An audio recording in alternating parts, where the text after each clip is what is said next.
Hello கலிங் channel people, இவ்வளோ நாளாக நீங்கள் கேட்டுட்டு இருந்த கேள்விக்கு பதில் கிடச்சிருச்சு. ஆமாங்க, பிக் பாஸ்குள்ளே இந்த வாரம் ஃப்ரீ ஸ்டார்ஸ் நடந்துகிட்ருக்கு. ஸோ கண்டிப்பாக அருணை பார்க்க அர்ச்சனா போகிறாங்களா இல்லையா அப்படின்னு சொல்லி நிறைய பேருக்கு நிறைய குழப்பங்கள் இருந்துகிட்டு இருக்கும். ஸோ அந்த வகையில் பிக் பாஸ் அர்ச்சனா அவங்க ரீசெண்டாக ஒரு லைவ் அதில் நிறைய விஷயங்களை ஓப்பன் அப் பண்ணியிருக்காங்க. ஸோ அதில் அப்படி என்ன சொல்லியிருந்தாங்க அப்படின்னு நான் உங்களுக்கு சொல்கிறேன்.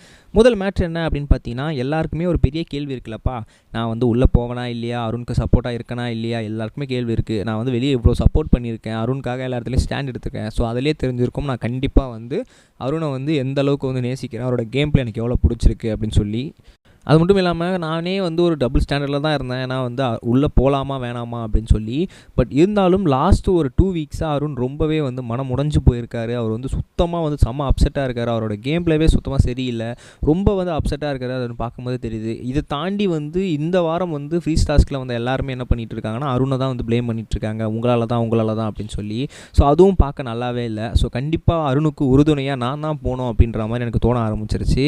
ஸோ அர்ச்சனாவோட ஃபேன்ஸாகவோ இல்லை நான் அர்ச்சனாவோ இல்லை, அருணுக்காக நான் போகிறேன் அப்படின்ற மாதிரியும் சொல்லியிருக்கிறாங்க.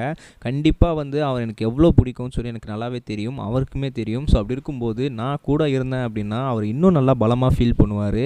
கண்டிப்பாக எல்லாத்தையும் தூக்கி தெரிஞ்சிடலாம் அப்படின்னு சொல்லி அவருக்கு ஒரு பெரிய நம்பிக்கை வரும். ஸோ அதனால் நான் என்ன பண்ணலாம் அப்படின்னு இருக்கேன்னா, கண்டிப்பாக உள்ளே போய் தான் அவரை நான் வாழ்த்தலாம் அப்படின்னு தான் இருக்கேன். அவருக்கு நிறைய அட்வைசஸ் கொடுக்கலாம் அப்படின்னு இருக்கேன். ஸோ கண்டிப்பாக நான் உள்ளே போகிறது உறுதி தான் அப்படின்ற மாதிரியும் சொல்லியிருக்கிறாங்க. லாஸ்ட் டைமில் நான் பிக் பாஸ் கிட்ட பேசலான்னு இருக்கேன். ஸோ பிக் பாஸ் டீம்லேருந்து என்னையுமே அணுகுறாங்க. ஸோ நான் உள்ளே போகலாமா வேணாமா அப்படின்னு சொல்லி யோசிச்சுட்டு தான் இருந்தேன். பட் இப்போ போகலாம் அப்படின்ற மாதிரி ஒரு ஸ்டாண்டர்ட் எடுத்திருக்கேன். ஸோ பிக் பாஸ் டீம் கிட்ட தான் பேசணும். அவங்க பேசி அவங்க ஒத்துக்கிட்டாங்க அப்படின்னா நான் கண்டிப்பாக உள்ளே வரது உறுதி அப்படின்ற மாதிரி இப்போ அர்ச்சனா அதை போட்டு ஓப்பன் அப் பண்ணிட்டாங்க. ஸோ இனிமேல் அர்ச்சனா வருவாங்களா மாட்டாங்களா அப்படின்ற குழப்பங்களுக்கு பதிலாக அர்ச்சனாவே அதை போட்டு உடைச்சது அப்படின்றது ஒரு சூப்பரான விஷயமாக தான் எல்லாருக்குமே தெரிய வருது அப்படின்னு தான் சொல்லணும். ரெண்டாவது ஒரு முக்கியமான விஷயம் என்ன அப்படின்னு பார்த்தீங்கன்னா, ரீசெண்டாக இயக்குனரான ஷாம் பெனகல் 90 வயசில் இறந்துட்டார் அப்படின்ற மாதிரியும் சொல்லியிருக்கிறாங்க. அவர் மும்பையிலே இறந்துட்டார்.